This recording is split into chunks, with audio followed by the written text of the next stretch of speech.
Hello, police control room Nashik. मी आपली काय मदत करू शकतो? हॅलो पोलीस काका, माझी आई अजून आले नाहीये. मला खूप भीती वाटतेय. अरे बाळा, तू घाबरू नको. पोलीस काका आहेत तुझ्यासोबत. तुझं पत्ता, नाव आणि आईचा नंबर दे.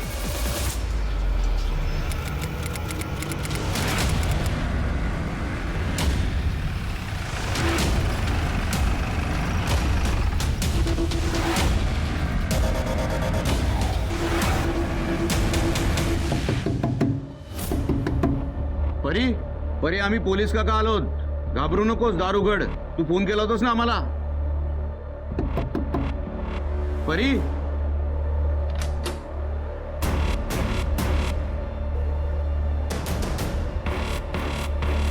थँक्यू काका, बरं झालं तुम्ही आलात.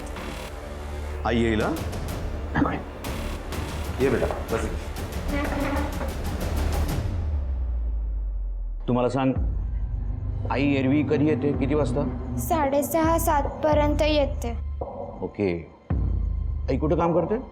बुटीक चालवते. स्कूटीने जाते. इंदिरानगर. स्कूटीचा नंबर माहिती आहे तुला? MH15ST1189. गुड. बरं, आई अशी कधी उशिरा आली आहे किंवा तिचा मोबाईलच बंद होता, घरीच आली नाही, असं कधी झालंय? नाही. ओके. बरं, तुला आठवतंय आईने निघताना कोणत्या रंगाचे कपडे घातले होते? लाल रंगाचा ड्रेस घातलेला. तू काय खाल्लंयस? मॅडम जरा ये बाळा.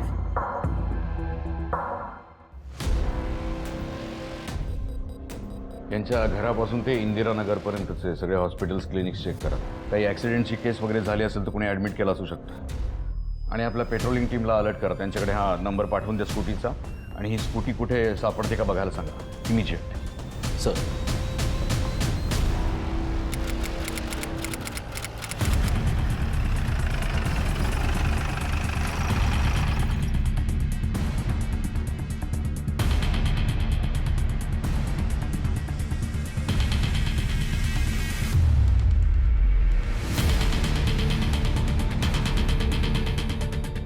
सर, जंगली मुंग्यांनी खाल्लेलं प्रेत.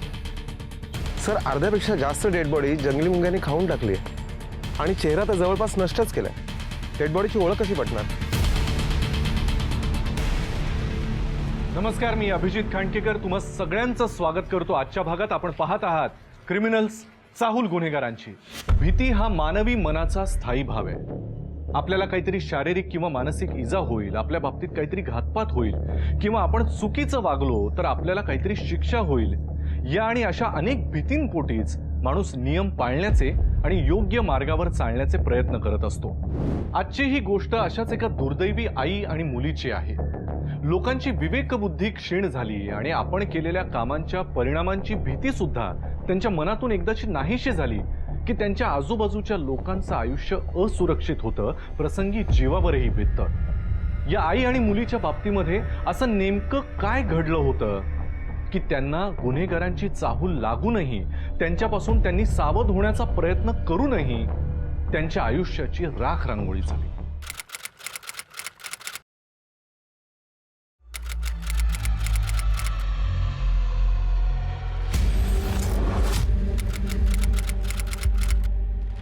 परी कशी आहेस? मस्त. ड्रेस छान आहे, पण हे काय, हे केस का असे विंचरलेस? आपण नवीन स्टाईलने विंचरूया.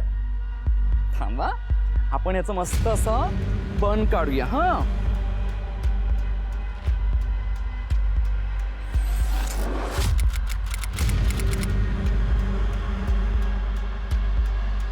पिंकी,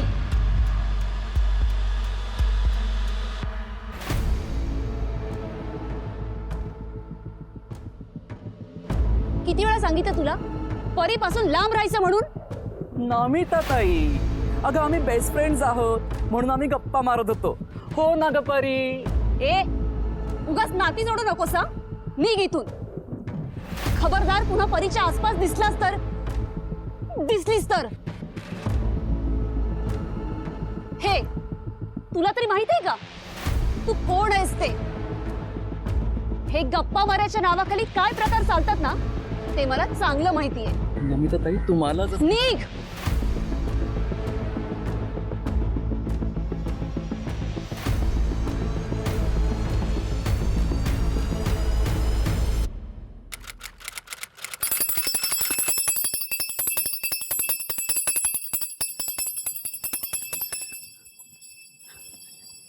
ऑफिसला जायचं नाहीये का?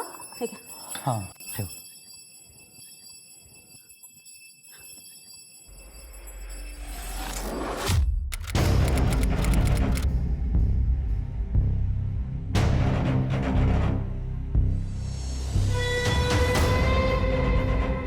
किशोर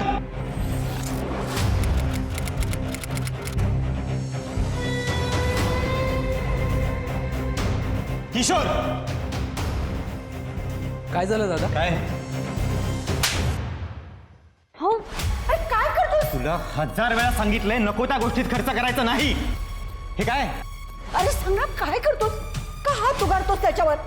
अरे जे काय तुमच्या दोघांचं आहे. याचे प्रताप बाहेर कळले ना तर लोक शेण घालतील आपल्या तोंडात.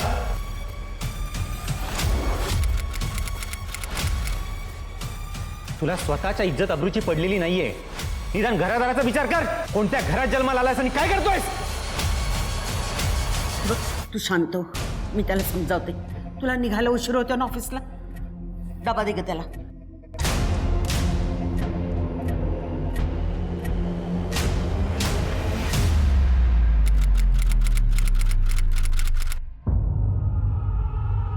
माफ करा, आज थोडा उशीरच झाला.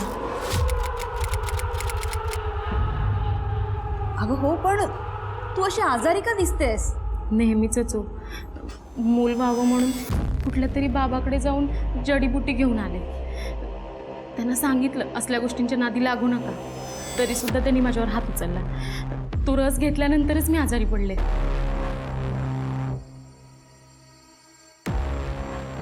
सुरेखा इकडे. आता इथं कशाला आले देव जाणे. मी आलेच.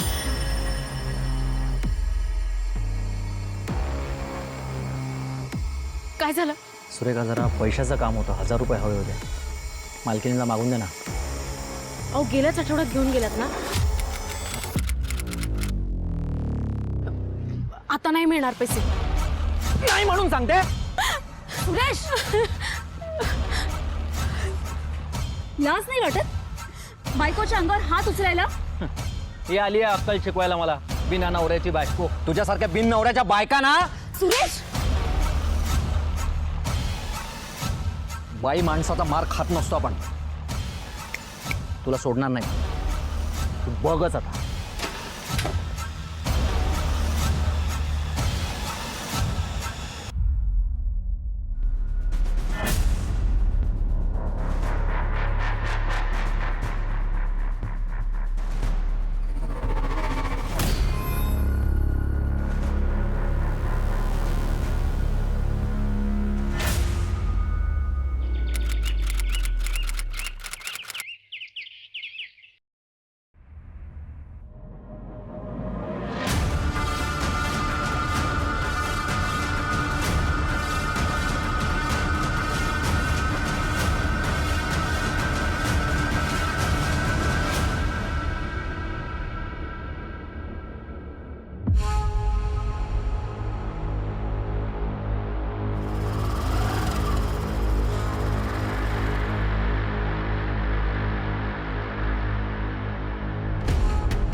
परी बाळा दारू उघड ना. नाही, मी नाही उघडणार. आईने सांगितले कोणाला घरात येऊ देऊ नकोस.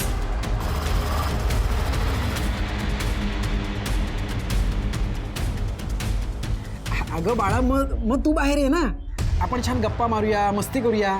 नाही, तुम्ही वाईट आहात. मी नाही येणार बाहेर. एक मिनिट फक्त दारू उघड. परी परी ऐक ना बाळा, ऐक ना. तू इथे कशाला आलायस? काय करतोस इथे? नाहीतर मी पोलिसांना बोललेले निघ हे इथून. बघ मला फक्त 2 मिनिटं बोलू दे तिच्याशी. मी तुला काय सांगितलेलं आहे? तू माझ्या मुलीच्या आसपास पण फिरकायचं नाहीयेस. नमिता ती माझी पण मुलगी आहे. तू निघ इथून. अगं पण तू असं ऐकणार निघ. नमिता ऐक. निघ इथून आणि पुन्हा इथे कधी दिसू नकोस, कळलं ना?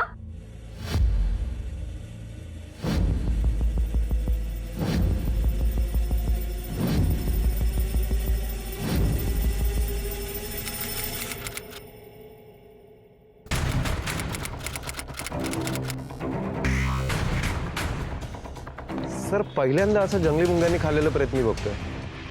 नाही नाही कोणी जंगली मुंगे अशा पद्धतीने प्रेत खाऊच शकत नाही. म्हणजे त्यांना अट्रॅक्ट करण्यासाठी या बॉडीवर काहीतरी लावलेलं आहे. नाही कोणी पंचनामा करून बॉडी पोस्टमॉर्टमला पाठवा आणि त्यांना सांगा पर्टिक्युलरली बॉडी टिश्यूज व्यतिरिक्त असं काय होतं ज्यामुळे जंगली मुंग्या या बॉडीकडे अट्रॅक्ट झाल्या. Okay sir. या बाईनी लाल ड्रेस घातलाय. बरं तुला आठवते आईने निघताना कोणत्या रंगाचे कपडे घातले होते? लाल रंगाचा ड्रेस घातलेला. परीच्या आईनं नमितानं सुद्धा लाल रंगाचा ड्रेस घातला होता ना गायब झाली तेव्हा. हो सर. परीचा DNA मिळवा आणि या बॉडी बरोबर मॅच होते का बघा. Okay sir.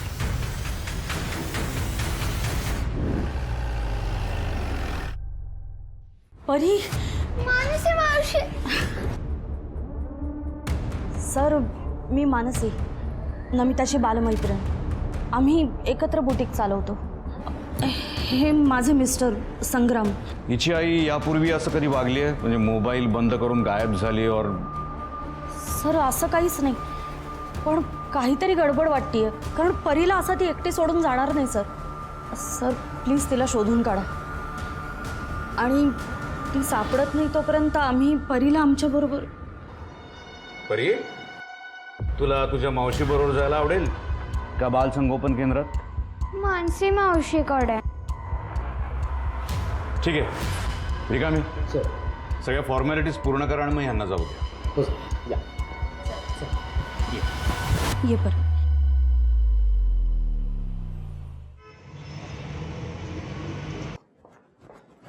सर नमिताची स्कूटी बायपास जवळ सापडली. नमिताचा call details report. Sir Namita रात्री 9 वाजता दुकान बंद करून बाहेर पडली आणि त्याच्यानंतर तिचा फोन स्विच ऑफ झाला. त्यामुळे त्याच्यानंतर ती नेमकी कुठे गेली हे अजून ट्रेस होऊ शकलं नाही. सर जंगलात आपल्याला जी डेड बॉडी सापडली त्याचा हा पोस्टमॉर्टम रिपोर्ट. आणि सर तुमचा अंदाज खरा ठरला. जंगली मुंगांना आकर्षित करण्यासाठी डेड बॉडीला मध लावण्यात आलं होतं. वाटलंच होतं मला. म्हणजे नरबळी किंवा अंधश्रद्धेच्या नावाखाली काहीतरी तंत्रमंत्राचा प्रकार दिसतोय. सर परीचा DNA रिपोर्ट आला.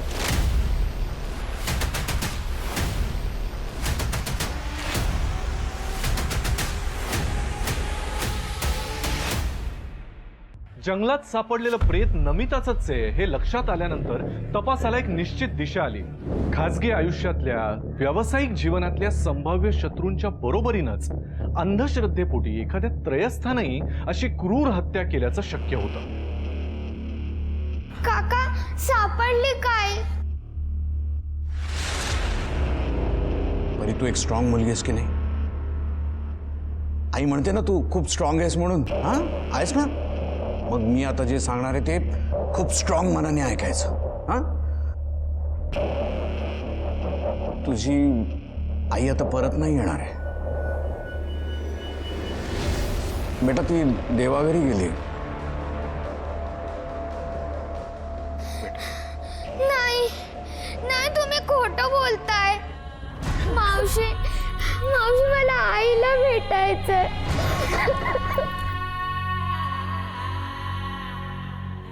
आम्हाला जंगलात एक डेड बॉडी मिळाली. परीचा DNA त्याच्याशी मॅच झाला. सो ती डेड बॉडी नमिताची आहे कन्फर्म आहे.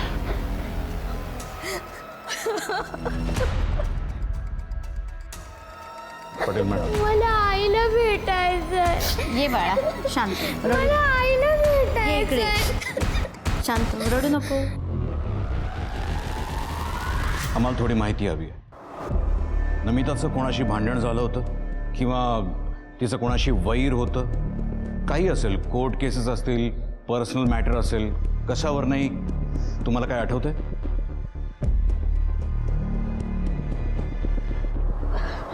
सर, नमिताचा एक्स हजबंड निलेश तो जिवंत आहे, पण तो तिला इतका त्रास द्यायचा की ती सगळ्यांना सांगायची तो वारलाय.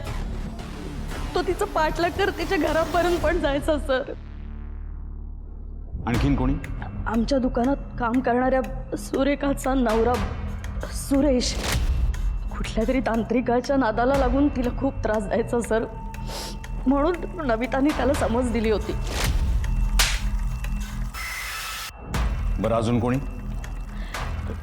सर, नमिताच्या गल्लीत पिंकी राहते.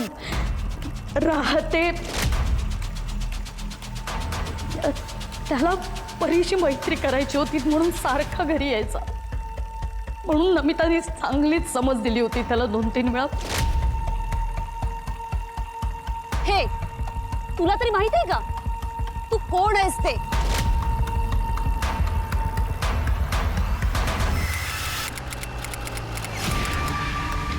सर, मी नमिताचा खून नाही केला. एवढ्या तेवढ्याच्या भांडणावरून कुणी कुणाचा खून करतं का? आणि मी तर इतकी नाजूक आहे की रक्त बघून देखील मला चक्कर येते. सर, नमिता गेली, आता परीचं कसं होणार? मी तिला अडॉप्ट करू का? नाही, म्हणजे आमची फ्रेंडशिप खूप चांगली आहे, म्हणजे मी तिचा खूप चांगला सांभाळ करू शकते. अच्छा, म्हणजे परीला अडॉप्ट करता यावं म्हणून तू नमिताचा काटा काढलास ना? नाही सर. काय करते काय तू? मी डान्सर आहे, ऑर्केस्ट्रा आणि डान्स शो मध्ये काम करते. ठीक आहे. या केसचा तपास जोपर्यंत पूर्ण होत नाही तोपर्यंत हे शहर सोडून कुठेही बाहेर जायचं नाही.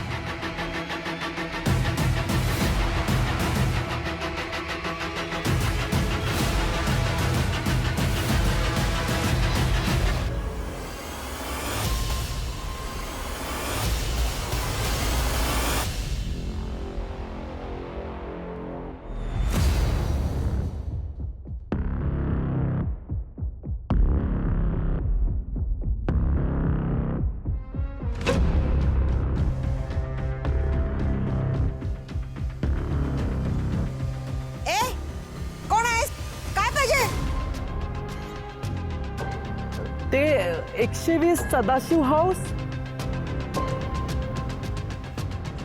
इथे सदाशिव हाऊस वगैरे काही नाही. चल बाहेर जा भाऊ आधी. बरं ठीक आहे, दुसरीकडे बघते.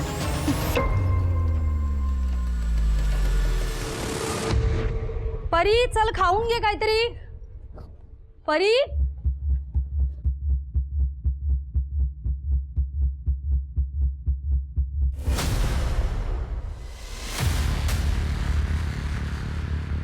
परी, चप्पल. परी, परी, कुठे आहेस तू? परी, परी, आई, आई, लवकर या बाहेर. काय झालं काय? आई, परी नाहीये कुठं. मी बघितलं तर तिथे बाहुली पडली होती. इकडे चप्पल आणि मी गेटच्या बाहेर पण बघितलं. नाहीये परी कुठं. नाही म्हणजे मी पोलिसांना फोन करते.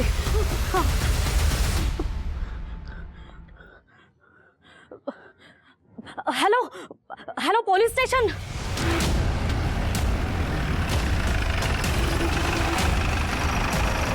सर, सर, आमची परी सापडत नाहीये. एक मिनिट, शांत व्हा. आधी नीट सांगा काय झालं. तुम्ही कोणाला बघितलं का? कोणी आला होता बाहेरचा माणूस, कोणी संशयित? कोणतरी माणूस आला होता बाईच्या वेशात. मी त्याला विचारलं काय काम आहे, तर तो निघून गेला. रिकामे पाटील मॅम, आजूबाजूच्या सगळ्या एरियामध्ये सर्च करा. सगळीकडे नाकाबंदी करा. कोणतीही गाडी विदाऊट चेकिंग पुढे जायला नाही पाहिजे. Okay sir. हॅलो, काय?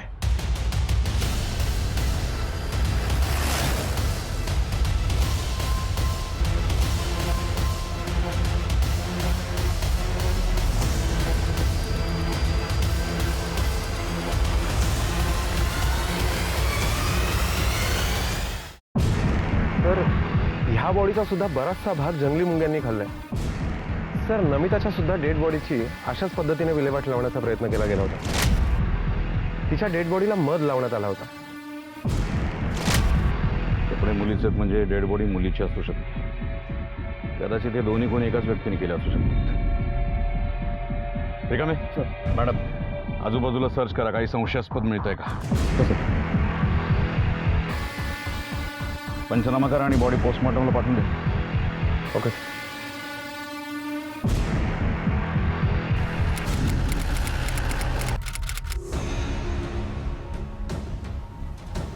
काय झालं सर? परी कुठे परी कुठे आहे? ती तर अक्का साहेबांच्या घरी आहे ना.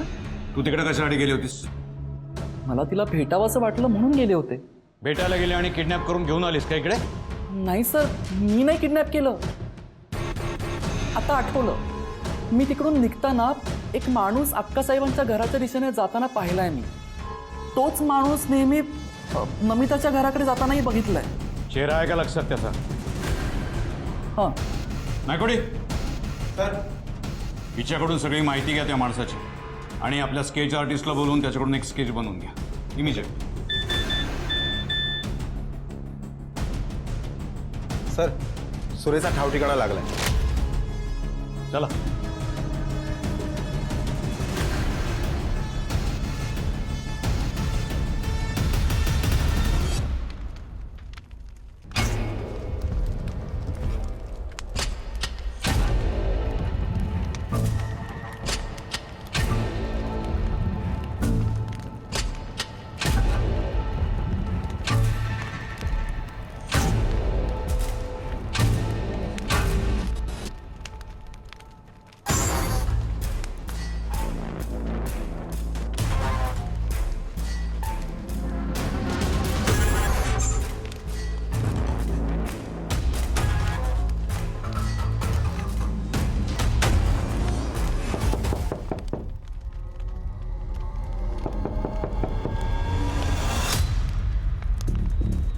बोला साहेब.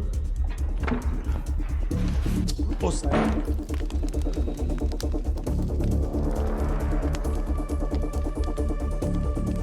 काय खायला घातलंस यांना? काय नाही साहेब, ते ध्यान मग्न भावनगर साहेब, त्यांना प्रसादमध्ये झोपेच्या नशेची गोळी मिक्स करून दिली. रिकामे. पाटील मॅडम, या दोघांना हॉस्पिटलमध्ये घेऊन जा. ॲम्ब्युलन्सची वाट बघत बसू नका. निघा निघ. काय तंत्रविद्या आहे तुझी? काय करतोस याचं? तंत्रविद्या हेच करतो साहेब. मी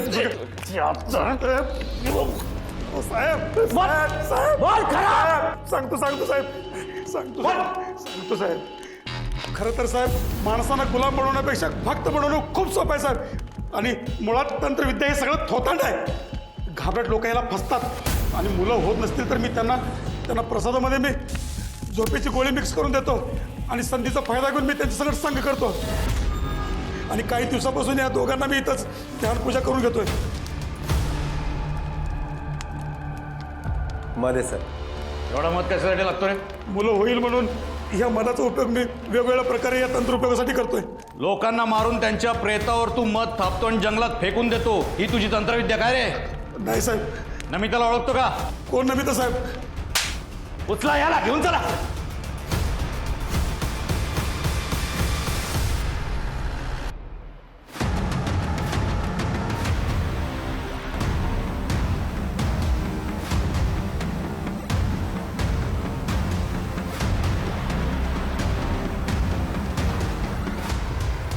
सर नमिताचा CDR मी डिटेलमध्ये चेक केला, पण त्याच्यावरनं तिच्या एक्स हजबंडचं नाव, नंबर, मेसेजेस काहीच माहिती नाही मिळाली. म्हणून मी आपल्या टेक्निकल टीमला नमिताच्या आधार डेटावरनं तिचं डिवोर्सच्या अगोदरचं नाव आणि पत्ता काढायला सांगितलं. त्याच्यावरनं तिच्या एक्स हजबंडचं नाव समजलंय. सर त्याचं नाव निलेश यादव आहे. हा त्याचा फोटो आणि पत्ता. सर स्केच तयार आहे.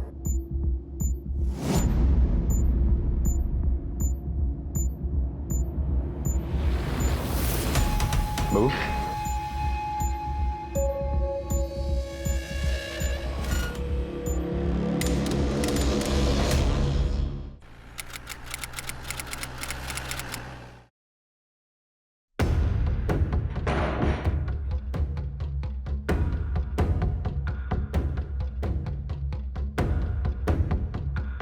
परी are you okay? Patil madam. चल बाळा. ओ थांबा. कुठे घेऊन चालत तिला? माझी मुलगी आहे ती. परी तुला तुझ्या बाबाबरोबर राहायचंय का मानसी मावशीकडे? मानसी मावशीकडे. अगं हे परी, अगं बाळा, मी बाबा आहे ना तुझा, आणि आता तर तुझी आई पण नाही आहे म्हटल्यावर तू माझ्याबरोबर राहणार ना? बोल ना तुम्ही बाळा. खूप वाईट आहात. तुम्ही दारू पिता, बॅड वर्ड्स बोलता, तुम्ही आईला त्रास दिलात. मी नको बोलत असताना पण तुम्ही मला इथे आणलात. तुम्ही खूप वाईट आहात. पाटील मॅडम घेऊन जाते. परी, हे परी. चल बाळा. काय रे हा? कोर्टाकडून परीची कस्टडी मिळत नाही म्हणून नमिताचा खून केलास ना तू, आणि परीला इथं घेऊन आलास? नाही साहेब. मग त्या दिवशी तुझं मोबाईल लोकेशन नमिताच्या घरापाशी आणि तिची स्कूटी मिळाली तिथं कसं काय होतं? हो साहेब, परीबरोबर खेळायला मिळावं, तिच्याशी गप्पा मारता याव्या म्हणून मी त्या दिवशी घरी गेलो होतो, पण परीने दरवाजाच उघडला नाही. मग मी तिथून निघालो, माझ्या नेहमीच्या ठिकाणाहून दारू घेतली आणि थेट घरीच आलो. कदाचित त्या ठिकाणी तुम्हाला नमिताची स्कूटी सापडली असेल. साहेब, हवं तर तुम्ही क्रॉस चेक करू शकता. मी नमिताचा खून नाही केलेला आहे.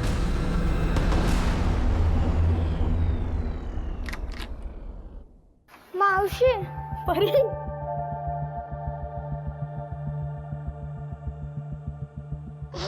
किती शोधलं माहितीये तुला. खूप आठवण येत होती तुझी. जर तुम्हाला सहज शक्य असेल तर परीला काही दिवस तुमच्याकडे राहू दे. आता कायमचं आमच्याकडेच ठेवून घेऊ, कुठंच नाही जाऊ देणार. नमिताच्या केसचा तपास पूर्ण झाला की तुम्ही सगळ्या फॉर्मॅलिटीज पूर्ण करून घ्या, म्हणजे परीला तुमच्याकडे कायमचं राहता येईल.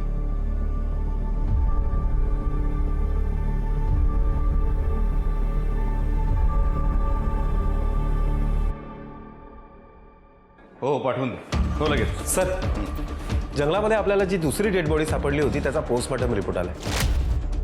सर, आश्चर्याची गोष्ट म्हणजे ही डेड बॉडी एका 20-22 वर्षाच्या तरुणाची आहे. तरुणाची? हो सर. पण बॉडीवर तर कपडे मुलीचे होते. कदाचित ते एखादा क्रॉस ड्रेसर असेल. सुरेश आणि सुरेखा तांत्रिकांनी दिलेल्या औषधाच्या प्रभावातून बाहेर आले.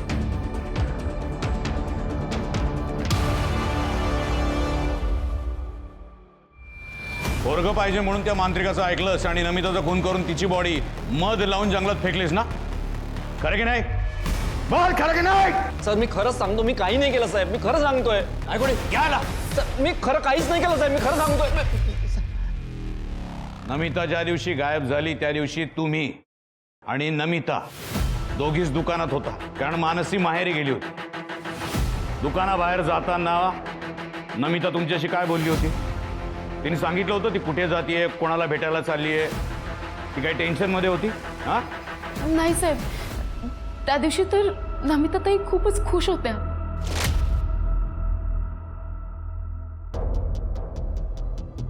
आज खूपच खुश दिसताय तुम्ही. अगं, मानसीला दिवस गेलेत म्हणून मी हा ना तिच्या आवडीच्या फुलांच्या डिझाईनचा सुंदर प्रेग्नन्सी गाऊन केलाय तिच्यासाठी. आणि हे बघ, ह्या 2 हार्टमध्ये ना हा एम सुद्धा डिझाईन केलाय. पण तिला सांगू नकोस हा. नाही सांगणार. तिच्यासाठी हे सरप्राईज गिफ्ट आहे आणि मी तिला ते घरी जाऊन देणार. नाही, कोणी मानसीच्या घरी गेलो तेव्हा असाच काहीतरी डबल हार्टचा रेड गाऊन तिने घातला होता ना? नमिताचे अक्कासाहेब आणि या संग्राम बरोबर कसे संबंध होते? चांगले होते साहेब. फक्त मानसीताईचा धीर किशोर नमिताताईवर खार खाऊन होता. का? किशोरचा खास मित्र राहुल नमिता आणि मानसीताईच्या दुकानात काम करत होते. त्यांनी काहीतरी गडबड केली, त्यामुळे नमिताताईने त्यांना कामावरून काढलं. त्यानंतर किशोरने दुकानात येऊन खूप तमाशा केला होता. रिकामे सर, यांच्याकडून त्या राहुलचा नंबर घ्या आणि किशोरचे सगळे डिटेल्स काढा. हो सर.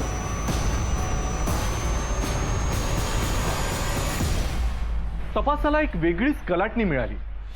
ज्यांच्या घरी विश्वासानं नमिताच्या मुलीला ठेवलं होतं त्यांनीच नमिताच्या खुनाची फार महत्वाची माहिती लपवली होती.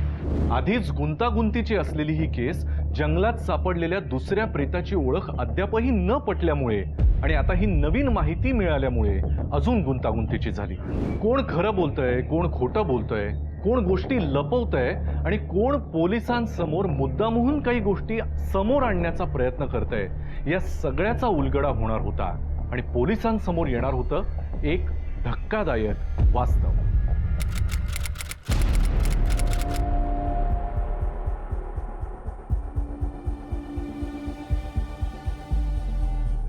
सुरेखा, तू इथं वाचता? हाच गाऊन येतो.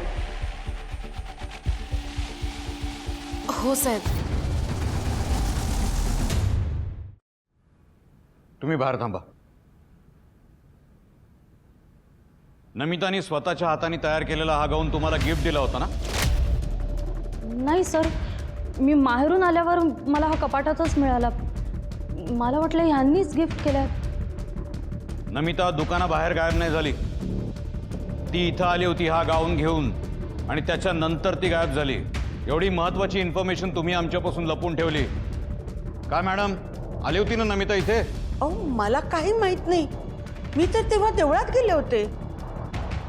साहेब, मी ऑफिसमधून आलो आणि नंतर कामानिमित्त बाहेर गेलो होतो. किशोरनं नमिताला जीवे मारण्याची धमकी दिली होती.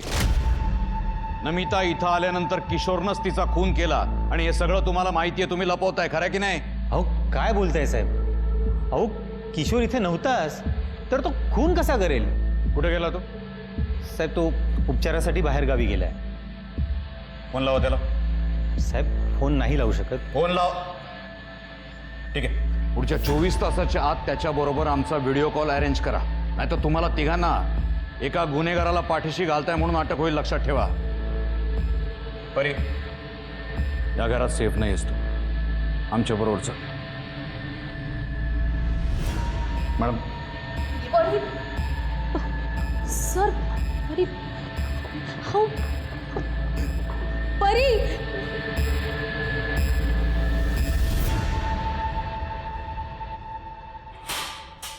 सर मला का आणलं इकडे? सर मी खरंच काय नमिताला मारलं ना तू? जीवे मारण्याची धमकी दिली होती तिला, बोल. सर म्हणजे मी धमकी दिली होती रागाच्या भरात, पण मी तिचा खून नाही केला. तिनं अपमान केला होता ना तुझा, त्याचा सूट घेण्यासाठी मारलंस तिला जीवानीशी. सर मला सूड घ्यायचा होता, पण तो तिला मारून नाही तर तिला दुकानाच्या बाहेर काढून घ्यायचा होता. सर तसा किशोरने म्हणजे माझ्या मित्राने प्रयत्नसुद्धा केला, पण त्याच्या मानसी बहिणीसमोर त्याचं काहीच चाललं नाही. किशोर कुठे? सर माहिती नाही सर. मी त्याला 11 तारखेपासून कॉन्टॅक्ट करायचा प्रयत्न करतोय, पण त्याचा फोनच लागत नाहीये. ठीक आहे, त्याला इथंच बसून ठेवा. हो सर. चला. नाही गोडी, नमिताचा खून झाला त्या दिवशी किशोर गायब झाला.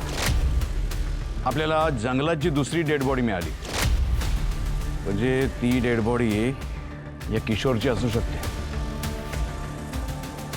एक काम करा, काही करा आणि या संग्रामचा DNA मिळवा. Okay sir.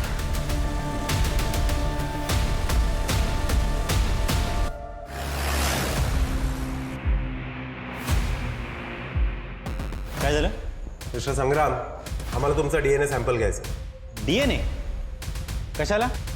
सॉरी, मी काय DNA वगैरे देणार नाही. मिस्टर संग्राम, आमच्याकडे तशी कोर्टाची ऑर्डर आहे तुमचा DNA सॅम्पल घेण्याची.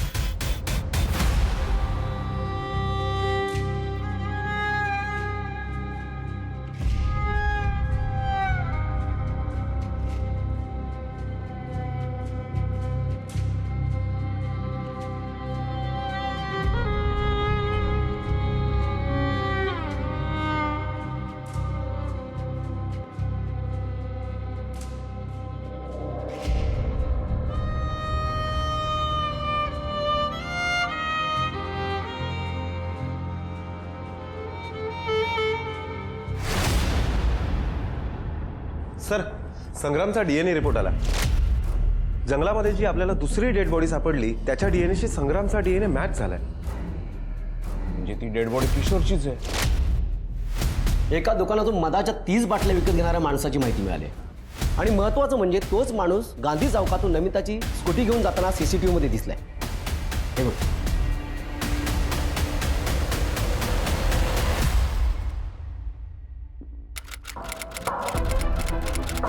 नमिता आणि किशोर दोघांची डेड बॉडी मध लावून जंगलात ज्या दिवशी टाकण्यात आली होती त्याच दिवशी एकाच दुकानातून 30 बाटल्या मध विकत घेतला गेला होता. ज्यानं तो विकत घेतला तो माणूस आम्हाला सापडलाय. आता तुम्ही स्वतःहून बोलणार आहात की आम्हाला आमची पद्धत वापरायला लागेल? काय सांगू साहेब, आमचं नशीबच फुटकं म्हणून किशोर सारखा मुलगा पोटी जन्माला आला. आमच्या खानदानी घराण्यात असं पोर निपजलं. आम्ही त्याला खूप समजावलं, हात पाय जोडले, मायेने सांगितलं, पण तो ऐकायलाच तयार नव्हता. घरादाराची इब्रत राहावी म्हणून पोटच्या पोराचा गळा घोटून त्याला मारून टाकलं. मला मधाचे गुणधर्म माहीत होते म्हणून दिनकरकडून भरपूर मध मागवला, त्याच्या बॉडीला लावला आणि दिनकरने त्याची बॉडी जंगलात फेकून दिली. मी देवळात कीर्तनाला गेली आणि तिथून घरी आले. घरी घेऊन बघते तर संग्रामने वेगळेच उद्योग करून ठेवले होते. नमिता मानसीला भेटायला घरी आली होती आणि तिने तिच्यासाठी गाऊन आणला होता. नमिता मला पहिल्यापासूनच आवडायची.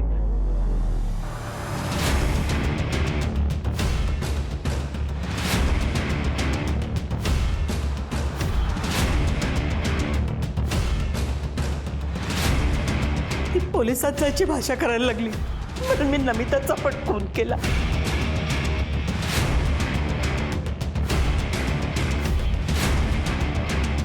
तिच्या बॉडीला मध लावलं आणि दिनकरला सांगितलं.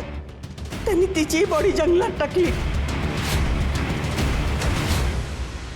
नायकोडी, दोघांवरही चार्जशीट दाखल करा.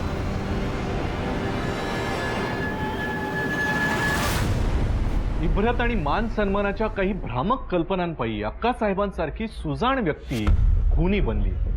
मनातल्या भावनांना वासनांना आवर न घालता आल्यामुळे संग्रामसारख्या होतकरू तरुणाच्या हातूनही काही किळसवाणी घटना घडली. चुका यांनी केल्या, मात्र त्याची फार मोठी किंमत मोजावी लागली ती नमिता, परी आणि किशोर यांना. गुन्ह्याची आणि गुन्हेगारांची चाहूल मिळताच आपण सावध होणं हाच सुरक्षित जगण्याचा मार्ग आहे. या विचारांसह मी अभिजित खांडकेकर आजच्या भागात तुम्हा सगळ्यांची रजा घेतो. पुन्हा भेटूया अजून एका आव्हानात्मक केससह. तोपर्यंत तुमची आणि तुमच्या कुटुंबियांची काळजी घ्या. घराबाहेर पडताना मास्क आणि सॅनिटायझरचा वापर नक्की करा. पाहत रहा क्रिमिनल्स, चाहूल गुन्हेगारांची. जय हिंद, जय महाराष्ट्र.